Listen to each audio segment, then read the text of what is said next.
Welcome back, or welcome if you're just joining us. It's the France 24 debate.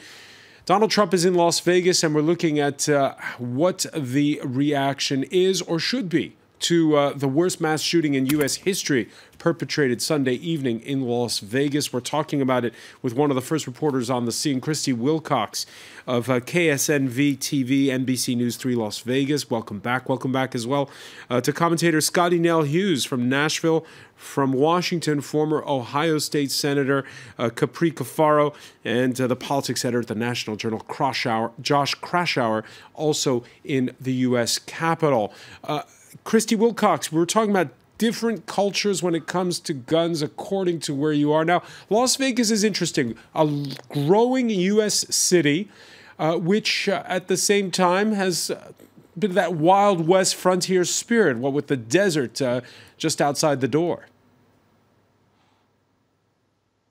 You know, America, I come from Western Pennsylvania, and I down to clarification. When people hear gun control, I think a lot of times what they might be hearing is, you're going to take away my right to the Second Amendment. And so I guess the debate can continue and we can talk about gun control, but until we clarify what that means for rural America and the threat they feel, this debate, I believe, is going to be going on for a very long time. And I can tell you, yesterday I did a story with multiple people who used trucks to load up people that were wounded, who had been shot during the scene. And the man that I talked to, he's a Marine. And I asked him, you know, issue is going to come up. People are going to start debating this issue. How do you feel? And he looked at me and said, I'm pro-gun.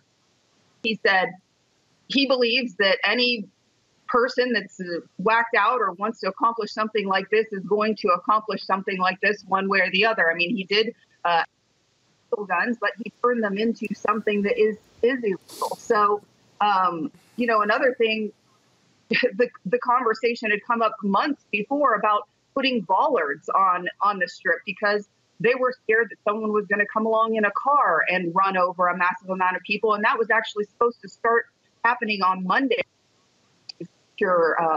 Put more security. So I think it's a big divide in our community. A big divide in the community, and a big divide, as we were saying just before the break, in Congress.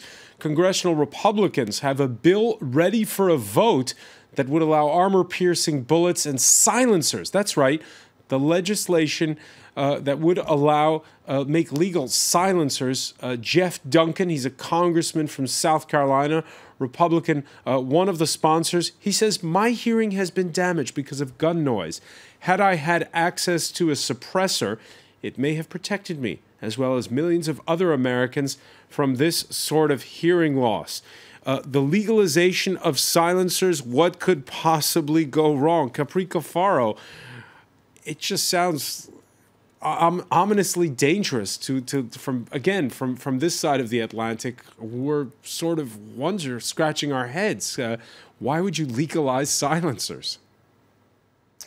You know, I think that this is a very reflective of the difference between the United States and Europe and frankly, you know, most of the Western developed nations, because of the value placed on the Second Amendment and the place of firearms in our Constitution, our governing document, and on which our nation was built upon.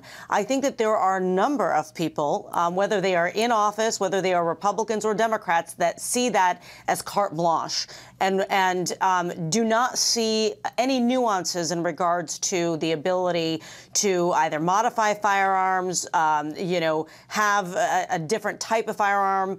And here's another thing I do want to bring up to the viewers, you know, around the world. When we talk about assault weapons, we had an assault weapon ban in 1994 under the Bill Clinton administration. It was able to lapse in 2004. It just sunset. It was a 10-year assault weapon ban. But what does that mean? It doesn't mean that it's Rambo with an Uzi with, you know, these like huge machine gun groups of ammunition. It's actually could be an extension extended magazine clip, which means it has 1 or 2 more bullets than the usual handgun. That's also considered an assault weapon under the law in the United States. So I know I've digressed a bit. I'm a little hesitant on the silencer issue. I think that, if you're concerned about hearing, there are probably better ways to do it in regards to ear protection, to be able to protect, your hearing, if that is the real concern surrounding silencers. But, I think that certainly it is opening up, and I do say this again as someone who has supported the Second Amendment and the right to bear arms throughout my entire legislative career. We have to be very careful on where we draw the line in making the firearms that when modified, create a greater danger in the hands of crazies. And crazies are going to get whatever they want, no doubt about it. But why make it easier for the crazies to do so? Josh Kraushaar, forgive me for being a little cynical, but is it all a question of money? You heard Christy Wilcox say you're either for or against the Second Amendment, and it's big business, these guns. It is, and there's certainly lobbies, the NRA being the most influential of them. But, it's interesting. The NRA doesn't donate a ton of money historically to candidates directly. Their influence largely stems from the fact that there are a lot of gun owners, and a lot of gun owners in America feel very strongly about their guns. So you have a good chunk of the NRA base that are single-issue voters. They will only care about who gets an NRA endorsement on a congressional scorecard, and they'll go to the polls, not just for members of Congress, but for state legislators and a whole host of other constitutional offices. So that's what makes it so challenging. I mean, you can look at polls that show, say 70% of people support more background checks, but it's that 30% that are so intense and will go to their congressmen's offices and rally and hold all kinds of events, demonstrating their clout, and that's what makes it so challenging. So the NRA doesn't give a ton of money compared to other interest groups when it comes directly to congressional campaigns, but they have a lot of influence based on their membership. And I'd also add one point when it comes to public opinion, when it comes to the data. We've actually seen an uptick in these big mass murders, these horrible murders like we saw in Las Vegas over the weekend. But when it comes to the overall homicide rate in the United States, it's actually down pretty significantly since the mid-1990s. And there hasn't been, historically at least, a strong correlation between the number of guns owned or the Brady Bill or the number of gun regulations and the actual homicide rate when you look at the whole big picture. So if you're wondering why there isn't a political will about, trying to get more gun control on the books, I think most people see these mass shootings as extremely tragic, but I also think they may feel safer, generally speaking, at least in the last 20, 25 years in this country, as the homicide rate has actually dropped fairly significantly. It's dropped, has gone up the last year or two, mostly violence in inner cities, say studies. The United States, the developed world's runaway leader in gun ownership, a runaway leader in suicides by guns, homicides by guns, mass shootings. That's according to annual surveys done by the UN. And this is, look at this chart here, homicides by firearm per 1 million people. 29.7 in the United States. Second place, Switzerland. Well, it's only 7.7. And yet, Scotty Nell Hughes, that doesn't change your opinion in any way. Absolutely not, because you have to look at where the majority of those homicides are going on. I mean, it has been national headlines, the amount of violence that's incurred in Chicago every single week and the amount of unfortunate homicides that are happening there. But that's why this is a very politicized event, especially when you have a mass shooting like what we saw in Las Vegas. This is a great meat and potato issues for Republicans to talk about. It's like immigration for Democrats. The gun issue, the Second Amendment issues are for Republicans. It's actually something that they can unify their base around.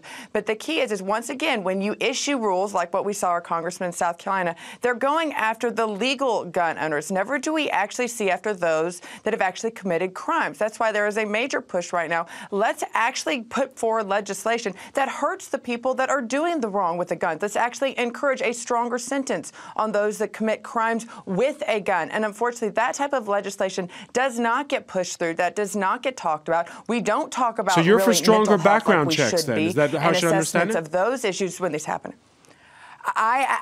I do think that we do need to have some form of background checks. I agree, crazy people. But to Capri's comment, crazy people are going to modify anything. I can take any tool. If I am going to commit harm, I can modify it whether or not the government is involved. And as far as we have shown, every single person that has gone in there and committed one of these heinous acts that have killed multiple people, regardless if they were doing it with a vehicle or if they were doing it with a gun themselves, that nothing would have stopped them. No law more than likely would have stopped them. For some reason, those folks are always having able access to get guns, which they go onto the black market just like they do with drugs. When they want to find a tool, they will find it. These kind of legislations that are put forward only usually punish and penalize those folks that are law-abiding citizens that just want to protect their constitutional rights. And they see if you start chipping away, even if it's just a little bit, they fear that that just opens Pandora's box, and eventually you will see a whiteout of the Second Amendment rights to bear arms. May I jump in here really quickly, just to add on to what Scotty was saying? You know, two things that I think that, you know, we need to think about, and they're related, and that is the issue of, you know, increased homicides, and why that is in areas where, you know, conceivably the gun laws are more stringent. And that's the issue of, you know, investing in law enforcement. You know, in Ohio, for example, we have gone through, you know, over the last decade, significant reductions in local government funds that help support our police departments. And so without, you know, adequate law enforcement on the streets, you're not going to have the ability to be able to get violent criminals off the streets. So that is, I think, very important and something that is not being talked about. The other aspect of this is in the rural communities, and I can say this from the rural areas that I represented for 10 years, there are a number of townships, areas that, you know, don't have a local police department, that have to wait for the county sheriff to drive 45 minutes, maybe, if they call in a complaint to 911. Those people are concerned about protecting themselves for real. So Capri Kafar, let me ask you about this. Let me ask you about this, because you're saying that basically you need more public funding for law enforcement. When we see that these guns are used more than not for suicides, what about using public funding as well for mental health care? Mental health. And no question. I'm also a licensed social worker, so I'm all for that, and that is incredibly important, whether it is with our veterans with PTSD or traumatic brain injuries, or early intervention for those that are our adolescents, older adults that actually have a pretty high suicide rate that is not talked about. More investment in mental health is incredibly important in order to, you know, if you're not going to do a background check, you might as well try to do our best to prevent these acts before they happen, whether you're going to harm yourself or others. Christy Wilcox, there's, of course, the strain right now of blood drives trying to save lives that's still going on where you are. There's going to be the longer-term trauma. How is Las Vegas going to hold up in terms of helping people in the long run overcome this ordeal? You know, I want to touch base on the gun for a second. Last November, I want to mention this. There on the ballot to have background checks across the board, and Nevada voted to have background checks across the board, so that people who were selling guns from one person to the other were all go through a background check. But it started to stumble. The FBI and the state couldn't come to, or the FBI basically said, well, you can't use our database in order to background check, you know, these people. So I think that was kind of a stumbling point for what I wanted to see at that point. As for the blood drives and the traumatic aspect of it, I was talking to somebody from what's called the Traumatic Intervention Program or team here. They're called TIP. And they go out. We have many, many homicides. I cover them all the time. They go out and they support these people. And they've been looking for people who have experience. The other day, I know that SYKES was asking peers to come in and counsel people who needed to talk to people, have support. I know the people from TIP were going from hospital to hospital and counseling the nurses and the doctors and people who were treating a lot of the victims. So I have no this will continue. I think the reason there, it's just about people to realize, hey, I'm having trouble seeking out that help. Josh Kraushaar, right now there's the move in Washington to repeal and replace Obamacare. Is there a conversation going on about whether or not it's the state's role when it comes to mental health? It may turn out, of course, that the person who carried out this mass shooting was somebody who could have used some help or counseling or something that could have prevented him from carrying this all out. Yeah, I mean, that's been an issue. It was an issue during the Obamacare debate. Several members have brought that up in their own separate pieces of legislation over the years. But what's so confounding, it seems, about this shooting is that there's no obvious, at least right now, political motive or any motive at all. He doesn't seem to have been involved in any political group or extremist group. He didn't apparently have any psychological issues that we know of, at least at this point. So this is what's so frustrating, I think, at least from an observer here in Washington, is that there's no obvious solutions. He was able to purchase it. Sounds like he was able to purchase at least most of his firearms legally. He didn't have any psychological issues that we know of, and he didn't have any known political beliefs that he's talked to at least his family or friends about. So we're going to find out more in the days to come, but it really is one of the reasons that this case has been so frustrating is there's no obvious reason why he caused the largest, most devastating mass shooting in recent history. Before leaving Washington, Donald Trump hinting that investigators were making progress on that score, Josh. Your thoughts on whether or not this is an important moment for Donald Trump so far in his presidency? Well, empathy is not the president's strong suit. He got decent marks when he was responding to the congressional baseball shooting a few months ago when Congressman Steve Scalise was wounded on the baseball field, and I think that he at least showed some compassion and made some statements that were well received by both parties. But as we saw yesterday in Puerto Rico, empathy is not this president's strong suit, and that's putting it mildly. So I think there are a lot of Republicans gritting their teeth, frankly, and Democrats as well, about what Trump will say at this visit to the hospitals in Las Vegas. The visits to the hospitals in Las Vegas, of course, we heard from his press secretary, Sarah Huckabee Sanders, who is emphatic that, well, now is not the time in any case to be talking about gun control. There's a time and place for a political debate, but now is the time to unite as a country, and it would be premature for us to discuss policy when we don't fully know all the facts or what took place. Josh, how have those remarks gone down in Washington?